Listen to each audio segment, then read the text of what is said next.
नमस्कार दोस्तों। G20 सम्मेलन के बाद जिस तरह से पीएम मोदी को विदेशी मीडिया के माध्यम से टारगेट किया जा रहा है, उसकी सच्चाई को जानना जरूरी है। G20 सम्मेलन के दौरान प्रेस कॉन्फ्रेंस को लेकर कहीं कोई बात ही नहीं थी। व्हाइट हाउस के शेड्यूल में भी ऐसी कोई टाइमिंग निर्धारित नहीं थी। खुद अमेरिका के राष्ट्रीय सुरक्षा सलाहकार जेक सुलिवन ने बताया था कि दिल्ली में 48 घंटों के दौरान बाइडन जिन नेताओं से मिलेंगे वो अनौपचारिक मुलाकात ही होगी। मेरे पास द्विपक्षीय वार्ता को लेकर आज कोई सूचना नहीं है। तो ये थे सुलिवन के स्टेटमेंट। अब ये समझ से बाहर है कि आखिर विदेशी मीडिया या देश की मीडिया को ऐसा क्यों लग रहा है कि पीएम ने जानबूझकर प्रेस कॉन्फ्रेंस नहीं की। भाई, ये G20 सम्मेलन था, न कि भारत अमेरिका की द्विपक्षीय वार्ता कि दोनों देश प्रेस कॉन्फ्रेंस करने लगे। G20 आयोजनों की एक बात समझनी होगी कि यहाँ कई देश होते हैं, तो एक देश के साथ प्रेस कॉन्फ्रेंस हो और बाकी देशों को भारत इग्नोर कर दे, ये पूरी तरह से मेहमान देशों को नीचा दिखाने के समान होगा।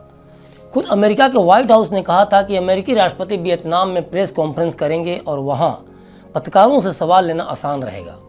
और जैसा कि मैंने पहले ही बताया है कि अमेरिकी राष्ट्रपति का वियतनाम दौरा पहले से फिक्स था और ये भी तय था कि चूंकि भारत में प्रेस कॉन्फ्रेंस संभव ही नहीं है, इसलिए प्रेस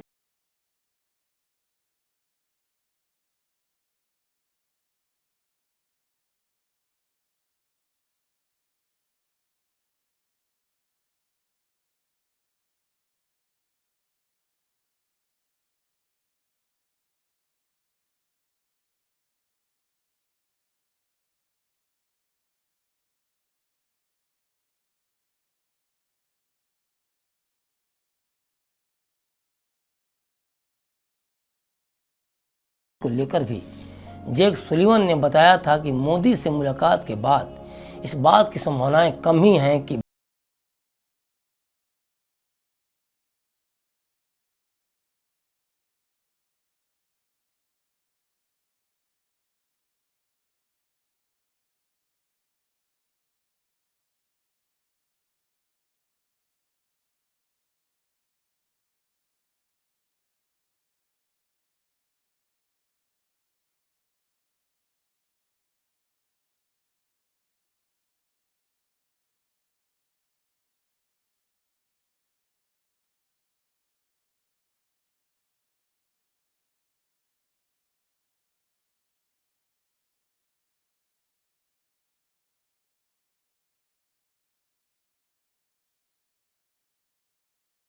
से जब फ्रांस के ही पत्रकारों ने बात करनी चाहिए तो सुरक्षा अधिकारियों ने प्रोटोकॉल को देखते हुए उन्हें किसी भी तरह की बात करने से सख्ती के साथ रोक दिया।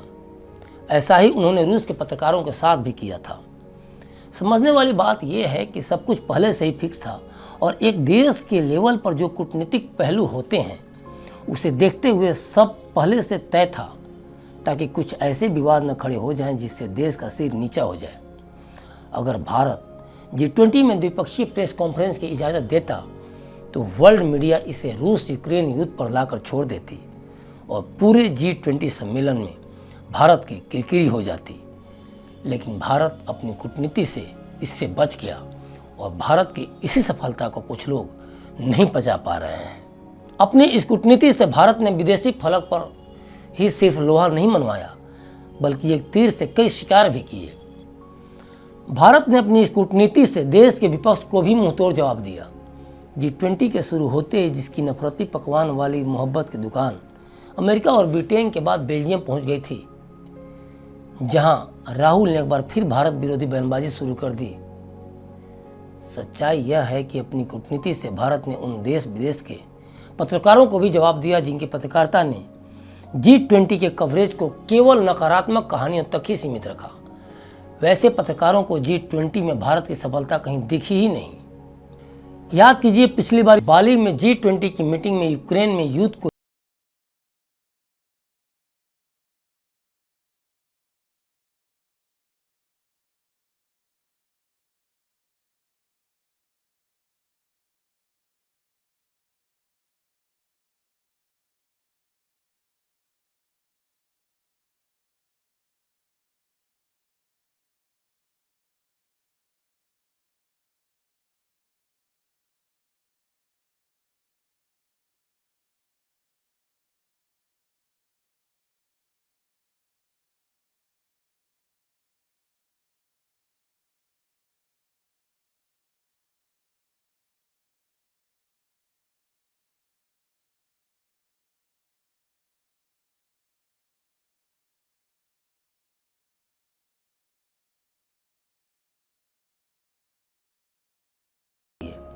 शानदार कूटनीति इसलिए कह रहा हूं कि भारत की इसी रणनीति के कारण आखिरकार सर्वसम्मति के साथ सभी सदस्य देशों ने घोषणा पत्र पर हस्ताक्षर कर दिया।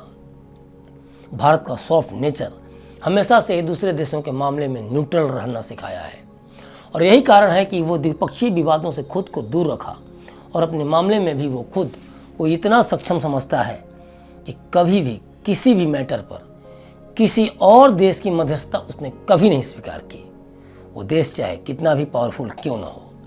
और यही बात वेस्टर्न मीडिया को अखर गई, जिसके कारण वेस्टर्न मीडिया को नई दिल्ली में G20 मीटिंग का डिक्लेरेशन खास पसंद नहीं आया। कई प्रमुख अखबारों में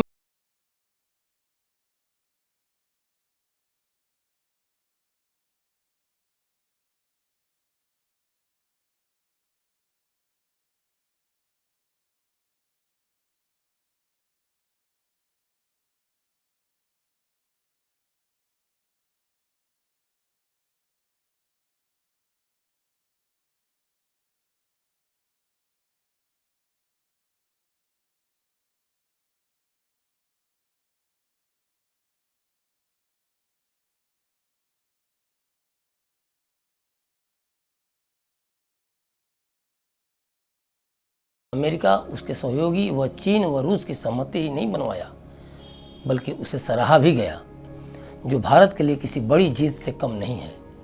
भारत की इस बड़ी कूटनीतिक जीत से किस तरह से कुछ विदेशी मीडिया नहीं पचा पा रहे हैं, उसका उदाहरण देखिए।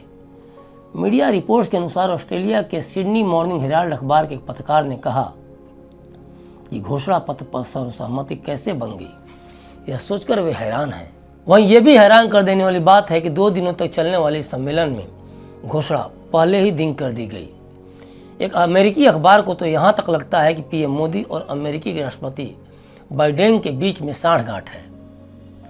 पत्रकार कहता है कि पीएम मोदी और अमेरिकी राष्ट्रपति बाइडेन के मुलाकात के दौरान प्रधानमंत्री नरेंद्र मोदी ने अमेरिकी राष्ट्रपति से सम्मेलन के घोषणा पत्र पर उनकी सहमति ले ली होगी। मतलब कुछ भी। याद कीजिए किस तरह से कॉमनवेल्थ गेम्स में देश की छवि बिगड़ी थी। आज उसी कॉमनवेल्थ गेम की secretary Patricia Scotland G20 summit के समय भारत की तारीफ कर रही हैं। उनका कहना है कि इससे वैश्विक चुनौतियों से निपटने में मदद मिलेगी।